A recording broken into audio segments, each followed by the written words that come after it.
the top players in SoCal were just congregating in that one roof, and even people like outside of SoCal would just go there because all the top players were there. Yeah, Sky Williams, the proprietor of one of the most powerful Smash houses, and actually the most powerful Smash house that's ever existed and possibly will ever exist. But here we go. Is that a...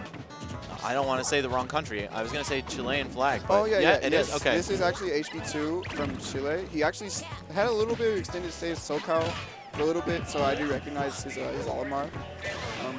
I believe he took second at one of our locals. So he's definitely a solid Olimar player. And yeah. CPU2, not familiar with him, but this matchup can be pretty rough for Olimar if Luigi manages to get in. And right now, HB2's making his mission to make sure that does not happen. Yeah, even dating back to Brawl when Olimar was like a clear top 5 character in the game, he definitely struggled against Luigi, and that's because Luigi's very fast normal attacks, especially his aerials, can just cut through the Pikmin. And that's definitely one of Olimar's greatest struggles in general, is that Pikmin have basically no priority. If you have a hitbox active, particularly an aerial, because they don't clank, it'll just eat through the Pikmin and destroy him. And also, Olimar doesn't have the boxing frame data or a fast grab to deal with Luigi's pressure. Exactly. Once Luigi gets in his face, it's just very hard to keep him out from that point. But right now, HB2 has the optimal lineup, I want to say, versus Luigi. Versus almost anybody. Yeah. Purples are really great against Luigi because he has so much traction on his shield. If he little traction. Or little traction. So he'll slide back so far if he just spaces a smash attack on his shield.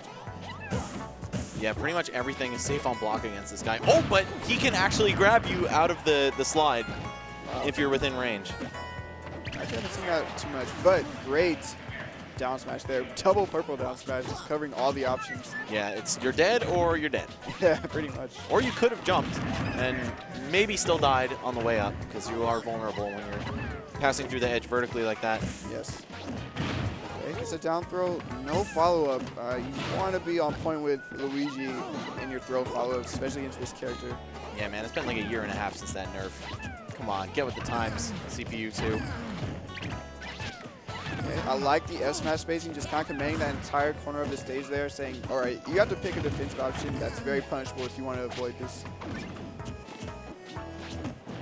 Okay, another down throw opportunity. I know CPU2, of course, knows that it's been nerfed. It's, you know, you got to be ambitious sometimes with those follow-up attempts, and it doesn't always pay off.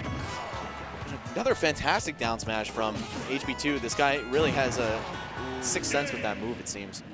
Purple back air is actually ridiculously powerful. Yeah. I felt like he actually didn't lose control of the purples for like almost that entire match. Yeah, were they the same ones that whole time, man? That would be wild. I can't be sure, but I really feel like he kept control of the purples for a very long time. Either they were the same ones or he's just very good at Pikmin management and just constantly cycling in the purples. But you're getting a character switch. Whoa. Bayonetta. Okay, stark departure from Luigi. Yeah, I've never seen this kind of a character, like secondary combination, but it's definitely a better matchup. Well, maybe not. I mean, I think Luigi's great against Olimar, honestly.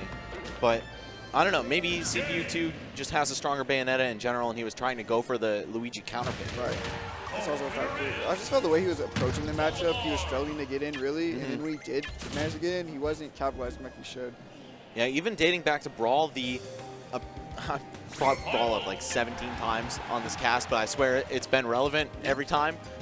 The way you want to approach this character is from a 45-degree angle, because his up smash pretty much only covers straight in front of him, plus a little bit of horizontal range, and his grab only covers straight in front of him. So if you can go in diagonally, Olimar really suffers at trying to cover that. The best he's got is like forward air, and you can like no aerials clank, but if you hit a Pikmin hitbox, it'll deactivate the hitbox, even though he continues the animation. So Luigi's down air and neutral air, perfect ways to get in on Olimar like that. See how the Bayonetta pick works out. Something that he does have in his matchup, he's aware of it. If he does get Pikmin latched on him, he can actually just witch time directly in front of Olimar, and the area of effect will carry over. Gotcha. Easy witch times that way. Yeah, it has to be on a frame where the Pikmin is headbutting you, though. Yes, yes. Yeah, or else it won't activate the witch time. You might actually just get bats within if you're a little early or late on that. Also has an amazing edge guard game against Olimar. He has such a susceptible recovery to witch twist. Yeah, Bayonetta, I mean, she's literally like a Beyblade off stage. Luigi holds that neutral air, and Olimar very reminiscent of Rob, where he has no hitbox on his recovery. He can cancel it into aerials. But unlike Rob, he doesn't have a fuel system. He pretty much gets one up B, and once you cancel it, that's it. So this, I guess, working out marginally better than the Luigi pick, but I mean, HB2 is still just looking dominant in the set. Yeah, I really just been appreciating HB2's spacing in this set so far. He's like always at the perfect range to get a pivot grab and F smash, or just react to something on reaction mode. Torching them up with the fire Pikmin, the red, I guess, Pikmin. No, they're not technically called fire Pikmin anywhere, right? I don't think so. I don't know. I've never played Pikmin. Yeah. Sorry, guys. I only did when I was like 9 years old and it first came out. Oh, got a chance to take him off the top here. Doesn't get the finisher, unfortunately. Olimar being so light, floaty, and tiny just kind of makes those follows very difficult, especially with proper smash DI. Yes. I love having the purples as a kind of like side B. Because that is great. Gonna take off this first top, off the top. But yeah, when you have the purples in play, they're forced to block or just straight up just get hit in neutral. And when they're stuck like that, you get more chances to set up on the stage. Yeah, it's like the power of the purple Pikmin is secondary to the utility of that Pikmin throw, where you actually get knockback instead of just the latch, and turns Olimar into a really dangerous zoning character.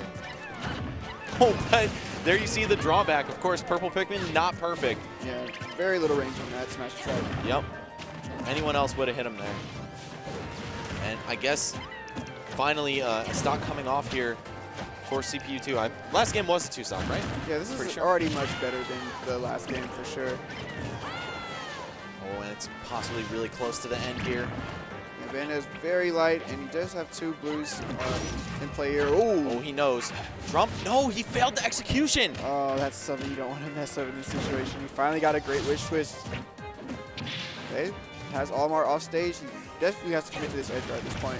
Oh, hits him with the Beyblade. Did he SD? No, he didn't. Yeah, he saved the kick just so he can bounce off the stage there. That's Super Mario 64 wall kick, man. Definitely got to save it for the end, though. Okay, goes for the classic Bayonetta up B, facing out, but Olimar's recovery has massive distance in this game. Oh, and he goes for it a 3rd time. HB2 just going to go straight to the edge, and is that going to do it? Yes. It's just enough. Very unsafe landing there. I did like he was doing